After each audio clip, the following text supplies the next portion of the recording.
Hello, everyone. My name is Richard Hankey. I'm with Zacks Small Cap Research. I am here with Evan Gappelberg, who is the founder and CEO of NexTech AR Solutions, which is trades on the OTCQB in the US and also trades in Canada on the CSE and the NEO. How are you, Evan?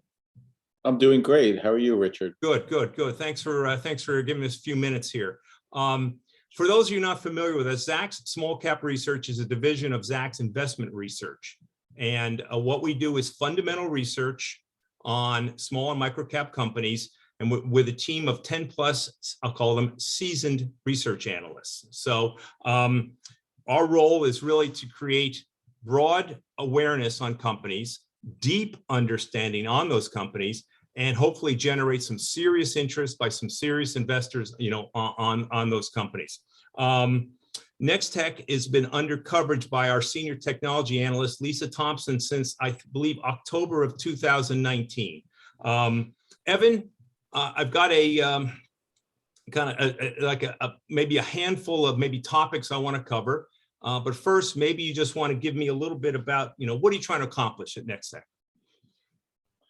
So I've always thought about augmented reality and 3D as the next iteration of technology, just like the internet, the birth of the internet. When you look at new technologies like, smartphones, even digital cameras, they really transformed industries and transformed people's lives. And I see NexTech as a pioneer, one of the early companies that have gone public in this space, trying to transform the industry, which ultimately will transform our lives as we shop and we get used to shopping in 3D and augmented reality. And as the metaverse becomes a bigger part of the fabric of society, NexTech's goal is to be there, is to be part of that journey that investors and just everyday people take. And so that was our goal from the beginning, to be an augmented reality company.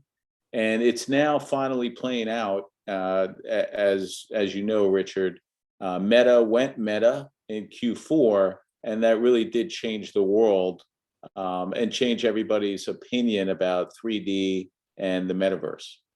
Excellent. All right, thank you for that intro.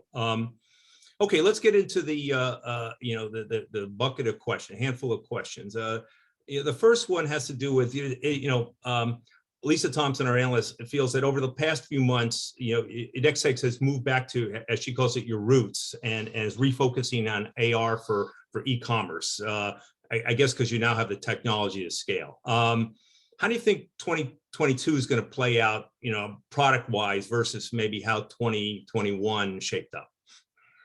I think 2022 is going to be an absolute historic year, not just for NexTech, but for the entire 3D ecosystem. I think that 2021 was really just the beginning. It was just a foundational year. As I mentioned earlier, Meta went meta, and the whole world kind of took notice, and the metaverse really took hold. And so if you think of the metaverse is really, you could define it as, the internet 3.0, but I think of it really as a catchphrase that you could tuck in augmented reality under the metaverse umbrella, virtual reality under the metaverse umbrella, 3D, AI, it all kind of lives in the metaverse, even gaming. And so when I look at 2022, Richard, we've spent the better part of 4 years building our tech stack, waiting for the moment, for the market to catch up, for the market to really be ready to embrace 3D models and augmented reality, and specifically shopping online using these tools where you could try before you buy. You could take a model of a couch and put it in your room as a hologram and see what it looks like, see the size, see the color, see the shape, and make sure it fits and it's exactly what you want. And this way it cuts back on returns and ultimately increases the consumer's experience so that online shopping really is becoming the de facto way of shopping. And I think as time goes on, more and more people are going to shop online, and 3D is the future of e-commerce. And that's not Evan Gappelberg, CEO of NexTech, talking. That's the CEO of Shopify. That's the CEO of Google. They're all talking about 3D being the future of e-commerce, and we agree. Well, let's drill down on the 3D. Are customers coming to you now primarily for 3D models, or are there other products that are still generating some meaningful revenue for you? So we have a number of, I'm calling them legacy businesses, but businesses that we acquired when we founded NexTech back in 2019. We acquired a couple of e-commerce websites essentially to use as our test bed. You know, the market wasn't really ready for 3D models, so we acquired vacuumcleanermarket.com and infinitepets.com. These are e-commerce sites that we've used over the last 3 years to test out our technology. And an interesting thing happened along the way, Richard. Those businesses grew by 500%. So we acquired them, we acquired them in 2019, and they were doing under $3 million in revenue. And for 2021, those businesses are clocking in at around 15 million. And so they've had a tremendous move. But the future growth of the business, the growth in Q4 of our 3D modeling business far exceeds the future growth of those e-com businesses. That's why I'm calling them legacy businesses. So if you look at our renewable software business, the software business grew over 300% in 2021, and we see that continuing really for the next decade. I mean, decade's a long time, but we're in the first inning of what I believe is a multi-decade, multi-trillion-dollar megatrend. And if you think about it, Richard, it's pretty easy to wrap your head around it. The whole world wants 3D models. The problem is that there aren't enough ways to produce the 3D models at scale. So, think of an Amazon. How many 3D models does Amazon need? Right. 1 billion? You know how many models they have currently? 0.5% of what they need. Wow. So, and that's just Amazon. You could go on and on. I mean, that's the whole. So that's really the story here, is that everybody wants 3D models, and the real question that we're being asked when we're talking to big box retailers and the Amazons of the world is, how many 3D models can you guys make, and how fast can you make them? Those are the questions that we're being asked today, and that did not exist in 2021, 2020, certainly not in 2019.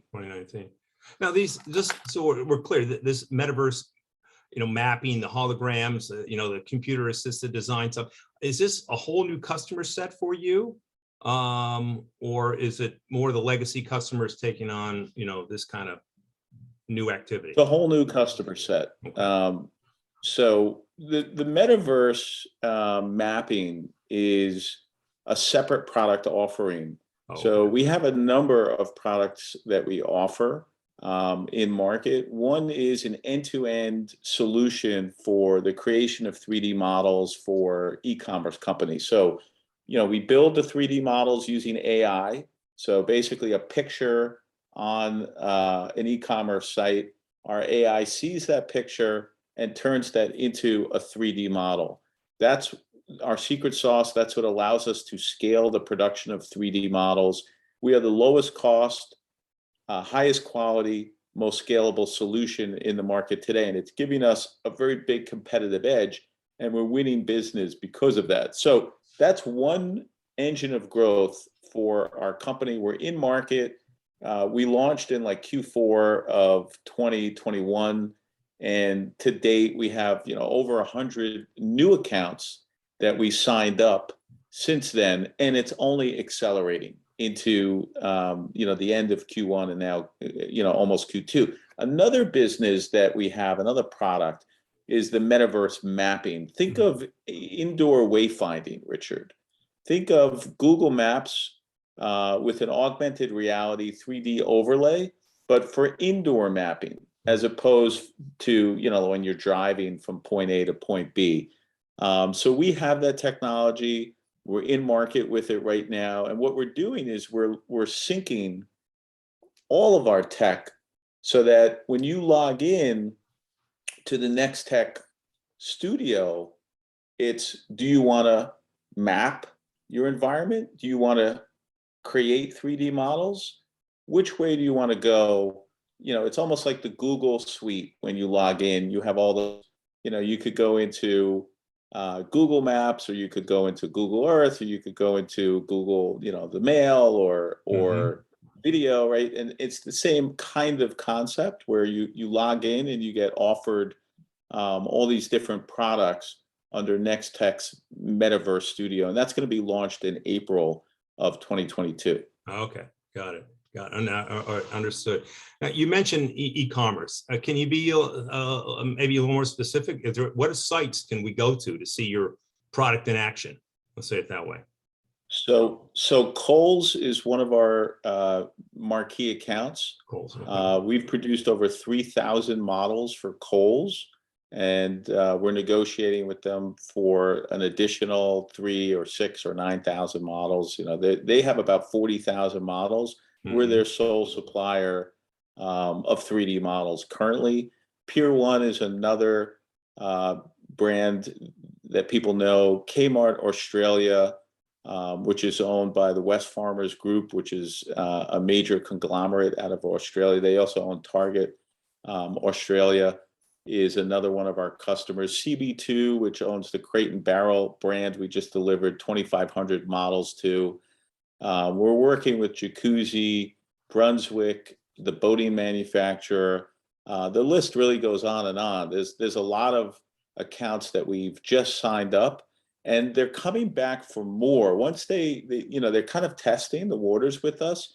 And what we're seeing, Richard, is that 3D models, it's a very sticky product. Once you go 3D, you never go back to 2D, and the 2D experience is such a lower rung on the totem pole that you just want to convert your whole business to 3D once you see a 3D model on your site. And so what we're experiencing is customers sign up for a test, and then 30 days, 60 days later, they come back and they ask for more models. Got it. Can you talk a little bit? Have you talked a little bit about the fee structure? How are these, how do the customers pay? Is it a monthly model of some kind? What volume driven? How's that work? It is. We're disrupting the industry because all of our competitors, and even NexTech, when we first started in 2019, it would cost us anywhere from $100 to $150 to make a model, and we'd sell them for $250 or $300, whatever the market would bear, right? So you make a model, you sell a model. That's a bad business to be in. And so we waited until we had the ability to scale the production. And we've come to market again in Q4 of 2021 with a business model where we say, don't pay us for a single model. Buy 25 models, which is our starter pack, for $10 per model per month. It's a 12-month contract. So that comes out to $250, very reasonable price per month for 25 models. And then it goes up. You want 50 models, right? So it'll be $9 per model per month. You want 100 models, it'll be $8 per model per month. And we could get, when you start to, and you get breakpoints. And again, our whole business model is monthly recurring revenue, which turns into annual recurring revenue. And it's an exciting business because when you do the math, the total addressable market is over $130 billion in annual recurring revenue. That's a big number. Yeah. 130 billion. Okay. Yeah. Great. Thank you. Yeah. All right. I've got just, two more topics I want to touch on. The first is talk about your sales organization a little bit. I mean, is it set up, by product, or is it set up more by vertical or by geography? And why do you have it set up the way you do? It's set up primarily by product. Right now, the e-com business is just turnkey. I mean, it's kind of on autopilot, right? Okay. We have it set up. Product comes in, product gets shipped out. I mean, it's just on autopilot. As far as our 3D modeling for the e-commerce sites, we have a sales force. We are global. We're seeing demand in Europe. Actually, the Middle East is, believe it or not, a very strong market for us. North America is also very, very strong, and the Asia Pacific region is just starting to come online as well. So for us, it's about getting integrated with Shopify, which we just accomplished last month. So now when you're a Shopify merchant, you don't actually sign up on NexTech's website. You're signing up on the Shopify platform that you already subscribe to, and you pay Shopify that $10 per model per month, and Shopify pays NexTech. We're doing the same thing next month with BigCommerce, WooCommerce, Wow. and Magento. So if you think about it, Richard, that's the entire e-commerce ecosystem where every merchant lives and conducts business. We're going to have our 3D model offering available to them native to the platform that they're on. So frictionless integration, seamless integration is a critical piece of being able to scale and having success in the market. And none of this was possible, none of this, until Q4 2021. Okay, excellent. All right. Yeah, a lot, definitely an inflection point here. So the final questions have to do with, okay, your cash position, your monthly burn, what revenue level you're at, where do you need to get to be, cash flow break even, if you will, and what would the timeline be? Okay, can you share any of that? Yeah, I can. So we're now that we're locked in with our product offering, where we've spent the last almost 4 years with R&D and getting to this point. The focus has been to get our expenses down and revenue up so that we could go cash flow positive. And so as we roll into April, we're going to be hitting sub $1 million in total monthly expenses. That's not necessarily burn. That's everybody's salary, all expenses, all in per month. So that means if we do zero revenue to offset that number, it's just under $1 million per month. Mm-hmm. Our cash position, we raised $10 million in January, and in November we raised $5 million. So we're just under 15, and we had about 5 million. So we're just around 15 million in cash in the bank. And so if you do the math, we have a 12-month plus runway, assuming we generate zero revenue, which is not the case. Yeah. And so if you think about what's happening, we're expecting that the second half, when you have monthly recurring revenue, it's a snowball, right? It starts out small, you start going, and the next thing you know, it goes from 25,000 a month to 100,000 a month to 200,000 a month to 500,000 a month, and the next thing you know is you're over $1 million a month. So we're anticipating, as we roll into the second half of 2022, that we can achieve cash flow positive. Now, there's no guarantees. There's a lot of things that can change. The market is dynamic, but that is what we as a company are focused on. And you know what? If it doesn't happen in 2022, it's going to happen in 2023. So, it's not like So from our standpoint, it's just about getting as many 3D models in-house under our umbrella, where we attach that monthly recurring revenue to, and just keep going. So and as I mentioned earlier, if you think about the number of 3D models and the total addressable market, it's huge. It's over 100 billion, and you have like 400 million 3D models just if you look at the Shopify ecosystem. And so for us, I've never felt better about our business. Never. Since, I'm the founder, I'm the CEO, I'm the largest shareholder, and I've never slept this well. Excellent. Thank you, Evan. Now, Evan, just stay with me, and everyone stay with me for a moment, because Evan, I have one final question for you. But first, I just want to, to everyone out there, again, Zacks Small Cap Research, and what we bring to the table is, the quality of our analysts, such as Lisa Thompson, the quality of the research that they write, and really the extreme breadth of the distribution of all of our research. We currently now have 95 companies under coverage, including NexTech. And if you want to, any questions for me on the program, any other companies you think should be covered, my email address is rhantke@zacks.com. So, but I want to get back to NexTech here and wrap up.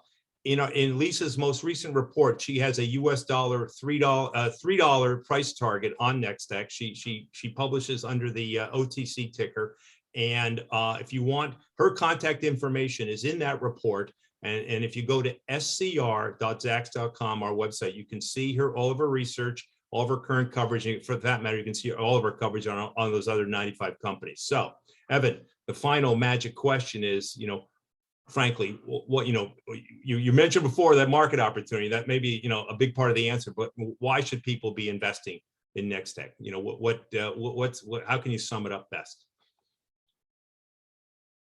Well, besides the fact that we're extremely oversold and undervalued, and the stock hasn't been this cheap for 3 years. It's come all the way back down from a high of $10 Canadian to now trading around $1. So we're severely undervalued. If you think about the market cap relative to our revenue. So that's one reason, just on a valuation basis. But putting that to the side, if you believe in the metaverse, if you believe that the future is 3D, then there's your answer.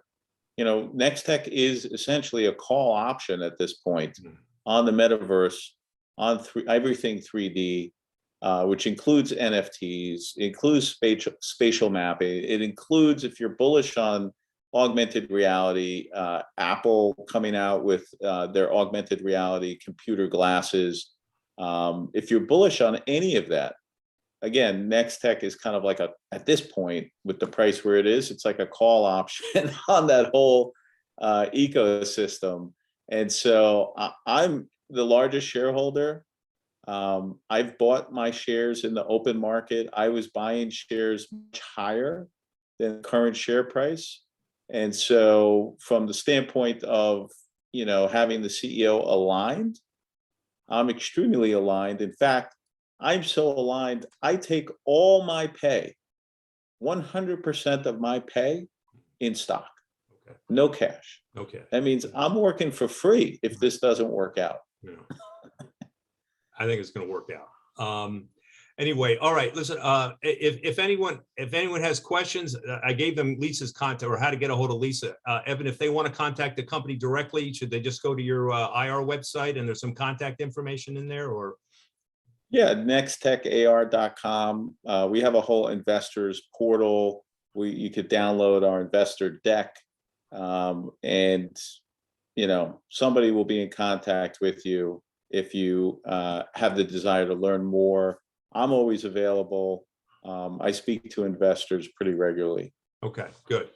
All right. Well, that concludes the chat session. Thank you, Evan, and thank you everyone for participating. Have a good day. All right.